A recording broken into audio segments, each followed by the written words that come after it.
உடனடியாக க்ரீன் கலரில் ஒரு தோசை வேணும், ஆனால் மாவு அரைக்கவோ புளிக்க வைக்கவோ எனக்கு டைம் இல்லை அப்படின்றவங்களுக்காக இந்த வீடியோ.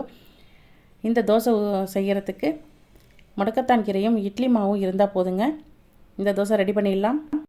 நல்லா அலசி எடுத்து வச்சுருக்க முடக்கத்தான் கீரையை மிக்ஸி ஜாரில் போட்டு அரைச்சிங்க அப்படின்னாக்கா நல்ல கூழ் பதத்தில் கிடைக்கும். அதை இட்லி மாவில் கலந்து விட்டோம் அப்படின்னாக்கா க்ரீன் கலர் மாவு ரெடி ஆகிடும். அவ்வளோதான் friends, instant green dosa mix ready. இனி எத்தனை தோசை வேணுமோ ஊற்றிக்கலாம் வாங்க.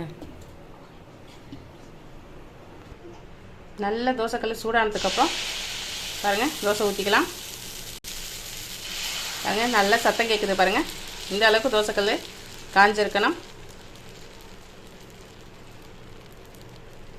பாருங்கள் நல்லாவே தோசை வெந்துருச்சு. இப்போ திருப்பி போட்டுக்கலாம்.